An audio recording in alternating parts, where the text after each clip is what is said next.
Hello, everybody. Welcome back to Maple Live. I'm Kish. And I'm Dan. And this week's episode, the theme will be exploring the stories we inhabit. And we'll be talking about the Vision Quest that we both just participated in. And we'll also be interviewing Alf, who is also a resident here, who participated in the Vision Quest with us. Yeah. And this whole episode we're going to hear from Darren, who is our Vision Quest guide, Darren Silver. He's been leading Vision Quests here at Maple for the past, I think, 8 years? They were unsure, but I think it was 7 or 8 years. And for those of you that don't know, a Vision Quest, or the Vision Quest that we do here at Maple, are 9-day quests with 3 parts. There's a before... the big thing is the 4-day solo, where each of us, we start as a group, so there was 10 of us on this quest. And we had a few days together at the campfire, setting intentions, kind of easing in, and then each of us went off on our own and found our own little spot in the woods here behind the monastic academy and set up a tarp. We just had a tarp, a mosquito net, and the clothes. We couldn't carry gadgets or books or food, most importantly. It was a 4-day fast where each of us were there in our own spot without food for 4 days. And then after those 4 days, we came back together as a group, kind of shared our insights and stories, and there was a lot of laughs, a lot of crying, a lot of deep connection. But yeah, we just wanted to give those of you that are watching an idea of what the Vision Quest is, as we will be talking about that a lot in this episode. Yeah. And how was your Vision Quest experience, Kish? Well, if you recall from last episode, the audio was a little bit soft, so maybe you didn't hear this, but I was extremely concerned about getting bitten by a tick. And maybe it was a good or bad omen that the first day I was out there at my solo spot, I saw a tick. There was a tick on my shoe. I relocated it and didn't get bitten by any ticks. And it was actually my first time camping. Incredible. Incredible. And I would have to say it was just an incredible experience, and had a lot of insights and connected with nature in a way that, being kind of a more indoorsy type person, very in my head normally, that's a challenge in my practice. It was really beneficial to hold.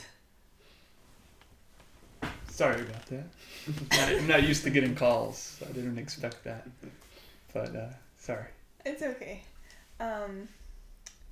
It was really beneficial to connect with nature in that kind of way. Yeah, and that was like, what a big first time camping experience. 4 days alone without food, like. Oh yeah. That was the courage. You really inspired us with your courage. Thanks, Dan. But yeah, we're gonna hear more from Darren in the clip of the week, and also from Alf, who joined us on the Vision Quest.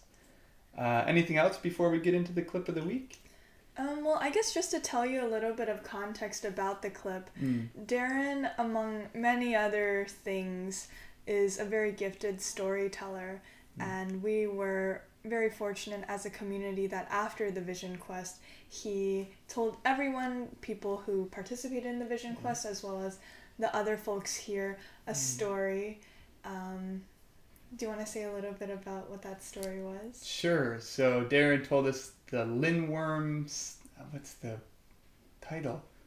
The Lindworm. The Lindworm is the name of the story, which is a really old fairy tale about... I don't want to get into the whole story. Yeah. But if you're interested in the Lindworm, it's a beautiful story with a lot of deep messages that, it was interesting, touched each one of us in a different way.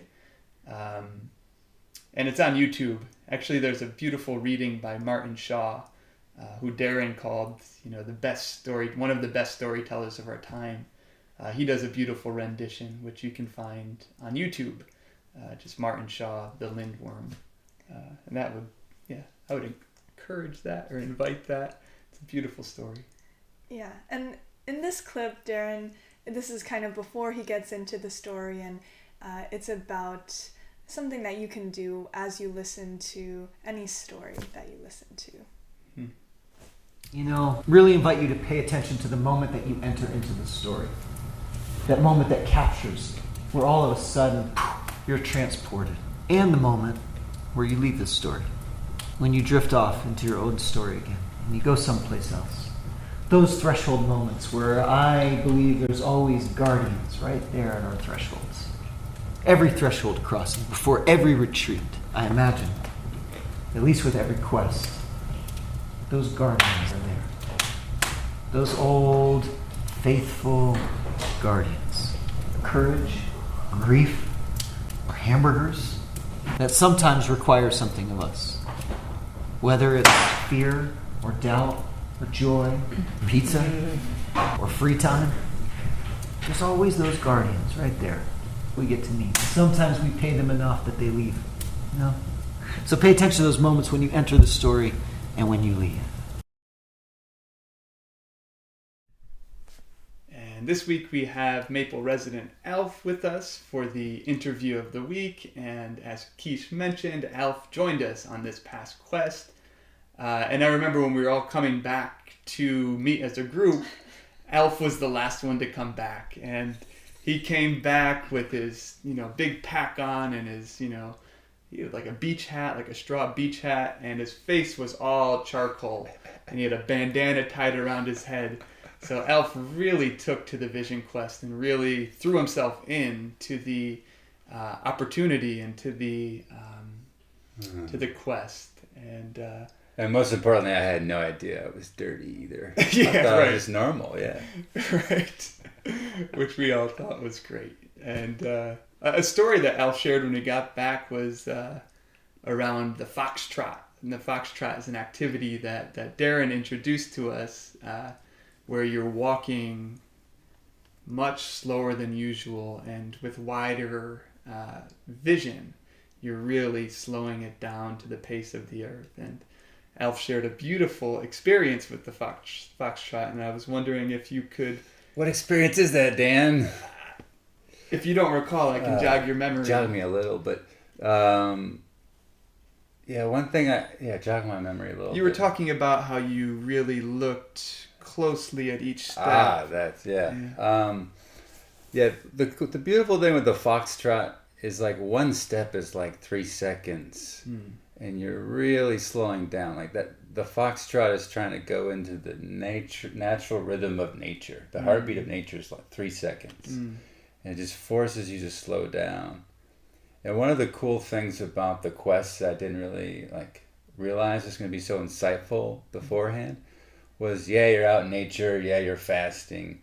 But you only go 100 feet in each direction. Right. And you can't really move much. And that forces you, spent a lot of time in nature, but that forced me to really become intimate with every little detail of my surrounding. Because what the hell else are you going to do for 4 days in the wilderness? But that coupled with the foxtrot, where you're just being mindful of every little step, you start to slowly just realize how much life is just everywhere. In one just square yard, just how much life. How many different plants? How many different... am I going to step on that mushroom? No. Am I going to go step on that fern? No. And every step you take has an impact, whether you like it or not. And that was one of my bittersweet realizations is unless I just sit and sleep in my mosquito net all day, by just going out into the world and even just walking around, I'm going to have an impact. I'm going to crush this fern leaf. I'm going to maybe accidentally step on this bug. And there was no perfect way to do it, but with the foxtrot, slowed me down. And I actually had to see and navigate how I was impacting the world, and seeing all the beauty, and then also the unintended pain of my existence, or the consequences of it anyway. Yeah. And it was really interesting. Before we went out on our solos, Darren had us do that foxtrot, and then he said, walk at your normal pace. And it was just kind of mind-blowing how at my normal pace, I usually just barrel through things and don't even think about it. And, as a metaphor for life, I think that can be a very powerful insight. And on my personal experience, there's many of these insights, that I experienced on the Vision Quest, but really they were applicable to other areas of my life. I'm curious if there was any other stories or experiences from your quest that you feel were, insightful or that you think would be useful for folks listening to hear about. I think, just similar to you, how it was jarring to go back at full pace. One of the beauties of nature is it obviously gets you in touch with maybe your truer nature, but it also slows you down a bit. Like a lot of us living in cities and with gadgets now, or we're always moving and we always have something to do. Or like, even like a means to the end. Like, oh, I'm going to watch the sunset. So I'm watching the sunset. Like there's an objective with everything. And I don't know, I think sometimes maybe going to spend time in nature without an objective and just kill time. I'm not going to have any plans for the next 20 minutes and just be in nature and just see where your mind and heart can take you. I don't know, I found that to be really insightful for me, just to kind of get lost in the wind. Like, where does the wind begin and where do I end? That was like one of my inquiry questions. And I just would follow that. I don't know, it was fun. And the phrase kill time is really interesting because when you're out there, literally, you kind of do kill time. Like time changes and time no longer becomes a thing. You don't have to think, oh, it's 12 o'clock mealtime. It's time just becomes the flows of the day, the natural patterns of the day, which was really interesting. And with the foxtrot too, Darren also linked that to meditation. He kind of called that a beautiful walking meditation. And here at the Monastic Academy, meditation is a big part of our day. So I'm curious, did your meditation practice from here, from in the Zendo, did that follow you into the quest? Did you take that with you, or did it, emerge when you were out there? That's a good question. I didn't do like a formal meditation technique. That actually would have been easier to just say, okay, I'm going to spend this beautiful time in nature. Let me meditate 10 hours a day. That would have been way easier. That would have filled time with something to do. What am I going to do for the next 90 minutes? Oh, I'm going to meditate and not move. No, it was even more difficult just to forget about time, yet not fill it with formal meditation. So I did a lot of what you might call like a do-nothing type practice, not a formal do-nothing, but I was in the flow of the wind, the bird sounds, the crickets, and the silence, and just going with that ebb and flow. So, I mean, I was mindful, and if I was thinking, I knew I was thinking. If I was with the wind, I knew I was with the wind. But I wasn't doing a formal meditation. I don't know, I found that actually like freeing, and I think our buddy Joe had a similar insight. Like you realize the subtle effort in your meditation or the subtle stresses or expectation. There was no expectation. I wasn't trying to do anything or get anywhere. I was kind of just flowing. Yeah, beautiful. And yeah, similar. I was surprised a few times during my quest that the mantra I was using before at the monastery with effort started to emerge without effort. And that for me was really reassuring, and seeing that was with me even without trying, which I think really aligned with the quest. And I think another thing to add, like Soryu put this well, like obviously we're Buddhist inspired here at the Monastic Academy, but this is a Lakota inspired indigenous rite of passage that we're doing, this vision quest. And when we're at that altar, we should bow to that altar, as Soryu put it, which I liked how he framed it. But I guess what that implies is like there was a lot of prayer that was part of this that I wouldn't say is part of my normal practice. So that was a huge growth edge for me. I don't know, growing up as Roman Catholic, I'll leave it at that. But to kind of explore the realm of prayer and then how that has shaped my experience. And that actually what then fed back in, because it just shows how perception is malleable, how our intention shapes our experience. And then how right relationship with nature could be cultivated with prayer. So that was a whole new frontier for me that I think will slowly seep back in to my practice, but it wasn't my practice going that way. And yeah, this quest was unique. There was some Lakota stuff. Darren mentioned that it wasn't from any specific cultural lineage, but True. there was, Mary Oliver poems, there was bioemotive practices, there were different rituals that we were introduced to from various spiritual traditions. So I really appreciated that kind of, how he curated that with his personal experiences. And we've only been back for a few days since the quest. I'm curious, are you seeing things, or have you noticed any shifts in these past few days being back in community since the Vision Quest? Yeah, shifts. Well, the most immediate one is just still struggling with like coming back to this thing called time.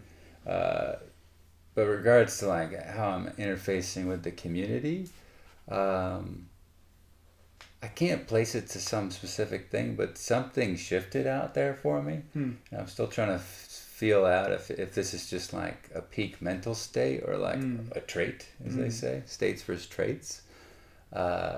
My suspicion is it was like an integration kind of trait shift. There's parts of my psyche, without like divulging all my internal family system parts to the worldwide internet, which sounds pretty terrifying. But there's parts of me who like could feel alone. Sometimes I feel lonely or insignificant or something. But after all that time in nature, I realized like that's a pretty in this beautiful, majestic cosmos. Wow. Like how could I ever really be alone? And there's something in my soul or psyche shifted with that. And it's a little bit more calmer, and some of those defensive parts I've just noticed they still might be online, but they're just very, very mild. So I'm still trying to feel out if that kind of stays. But yeah, I don't know. I do have an energy or wildness that someone said recently, but that's one of the big shifts. Hard to really put a finger on what exactly shifted, but similarly, I'm still in kind of an altered state from the experience. Yeah, and it's a big conversation. What do you hope to carry with you? What any pattern changes, any new hobbies or habits that you hope to develop that were inspired from the quest, or what do you hope to bring forth, to carry forth from the quest? Yeah, I don't know about habits, but I think it was another big insight of mine, but I've spent a lot of time in nature, like hike Machu Picchu or Everest or go on this or that. But there's something that this quest opened up with me was having a relationship with the land. And it's different than, spending time in nature is good. Yeah, that's great. But there's something about having an intimacy and a relationship with the land. And that was a shift that I haven't had a relationship with land since a child, when I would go get lost in the woods for hours and hours. And I knew the gully and the stream, and it was like, it was my forest. And something like that got reopened up. I want to have a relationship with the land and the life and all that intimacy that comes with it. So I guess even like today, when we have this beautiful old loop trail that goes around 123 acres here, not all the acres, but part of the property here at the Monastic Academy, and I detoured and went and visited my spot. So I paid homage to it. So that's like a new habit, but it's not. I don't like the word habit, but I wanted to cultivate that relationship, even with that piece of the land. Generally, the land here that we are calling our home. So what I'm hearing is spending more time away from the trail and more time in relationship with the deeper wilderness. Yeah, and even knowing other parts more. But yeah. in relationship, for sure. Beautiful. And is there anything else you'd like to add before we finish up? I think that's it. Come visit and check it out yourself. I don't know, but this is fun. Beautiful. Until next time. Thanks for being with us. And up next, we're going to segue into our 10 seconds or less clip. And this week, the question was, why is it important to spend time in nature? So here it is. Hey, Hoshin and Mitra. Why is it important to spend time in nature in 10 seconds or less? It's important to spend time in nature because nature is a direct reflection of the chaos within ourselves. Nature is honest, and when you're in nature, you become more honest. It's important so we realize we're never separate from nature. How can we connect with ourselves if we don't connect with the rest of ourselves? By spending time in nature, we get to connect with our true nature. Hey, but in 10 seconds or less, why is it important to spend time in nature? Feeling the earth on your feet, feeling the wind in your hair, feeling the sunshine on your skin are all beautiful reminders to practice. Hey, Maitri, in 10 seconds or less, why is it important to spend time in nature? Because it calls us. The trees teach us how to be rooted and stable and tall and peaceful. And that's a guide for our lives. To remember the animal parts of ourselves, the elemental parts of ourselves, and recognize those in the beings that surround us. That was an amazing interview, Dan, and thank you again to Al for joining us to share some of the updates, things happening around Maple. This week, on Tuesday, Honshin left. Honshin is our dear friend and now former resident, and they left to continue their education at UC Davis and will dearly be missed. Yeah, a lot of people are very sad, and they gave a beautiful going away speech, which was very inspiring. So, Honshin will be missed. Yeah. The second update is the Zendo is looking fire.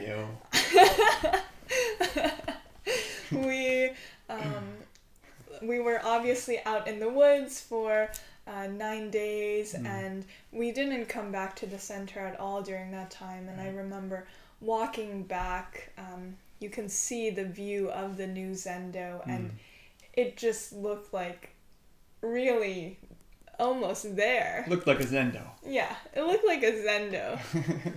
So we'll definitely be sharing more updates about that as we start to finish construction and open it up. And then the last update is that at the same time as the Vision Quest, for the residents, apprentices, and guests who were here but were not participating in the Vision Quest, the Chautauqua tour, specifically Autumn and Pan, led a meditation, embodiment, and nature retreat, which I heard was a lot of fun.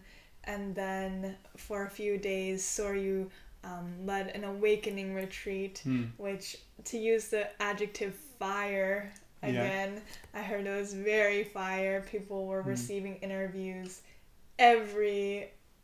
multiple times a day, I heard. Yeah, and I heard it was a really interesting contrast from the free-flowing, embodied nature to more of a traditional awakening week, which people described as being interesting and different than the usual awakening weeks here. Yeah. And speaking of awakening, smooth. Yeah. The practice tip of the week is to be gentle with yourself.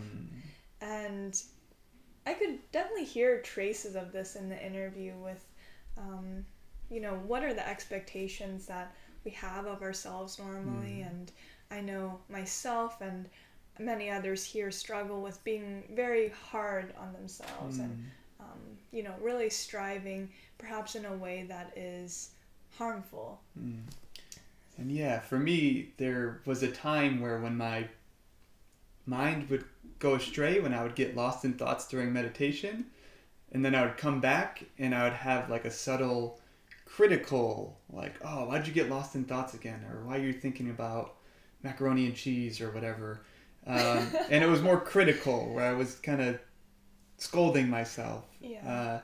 And we were kind of guided or instructed to rejoice more one time. And I remember shifting that to where when I would come back from my thoughts, from getting lost in, whatever my mind was getting lost in, I would rejoice instead. And I would say, wow, it's great to be back at your breath. And what a wonderful thing to be back in this concentrated state with the technique. So it shifted from, being critical to rejoicing and celebrating the fact that, I regained presence.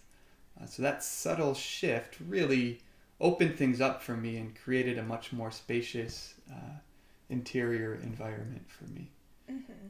Yeah. And certainly being in nature was very helpful for me to learn this lesson of being gentle with myself. And I know, Dan, you shared a beautiful ritual, I guess you could say, that you did in nature with a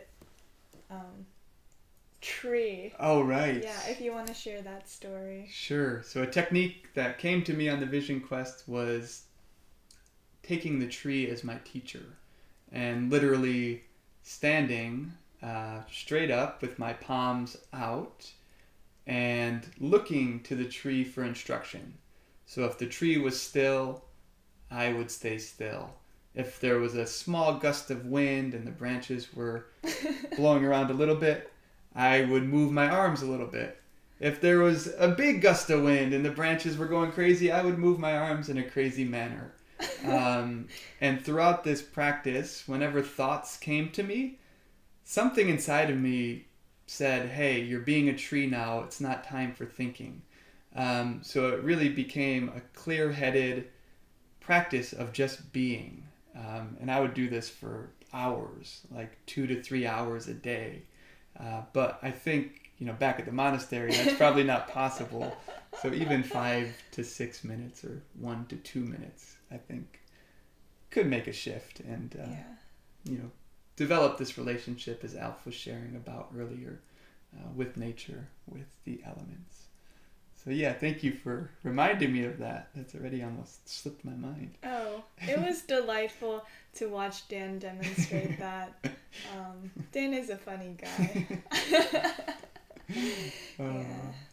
Okay, now for the pics of the week. So we have some photos from the Vision Quest to share with you. This first one is, as Dan mentioned, there were 3 parts of the Vision Quest. The before, the solo, and then the integration together afterwards. So this photo is from before we went out on our solos, and we're gathered around the fire pit, and Darren was sharing some tools that we could use during our solos. So I think in this photo he's talking about the 4 shields, which is just one way that you can think of development, personal development. And then the next photo is super cute, in my opinion. It's our group photo, not the silly one, I think, just the smiley group photo after the Vision Quest ended and we came back to Maple, and most importantly, after we showered. I've never gone that long without showering before, let me tell you. So, yeah, we're looking fresh. And then the third one, as we mentioned, Honshin left on Tuesday, and this is a photo from their farewell breakfast. And for upcoming events, the Chautauqua Tour rolls on and will be in Boulder, Colorado. Well, they'll be offering a meditation, embodiment, and interpersonal connection workshop on September 7th. And in this event, there'll be guided meditations, contact improv, movement meditation, somatic awareness, along with interpersonal meditations. And following that, there will be the Unison Festival, which kicks off on September 9th and is a 4-day festival also in Durango, Colorado. And here there'll be intimacy, guided meditation, and coming home to our bodies, which is a meditation and journey about how to inhabit our bodies with awareness. And in addition to these Chautauqua events, there's going to be another Vision Quest here at the Monastic Academy, which will start next week. Registration for that, I think, is now closed, but just wanted to share that there'll be another group of residents and guests that will be going on the quest in the coming week, which is very exciting. Including Steven, who's behind the camera. Woo woo. He's waving right now. Yeah. Great. And that's all that we have for this week's episode. I just wanted to mention that we'll be having a brief hiatus from Maple Live, as I'll be taking time off and then Dan will be taking time off. But keep an eye out on our YouTube and social media.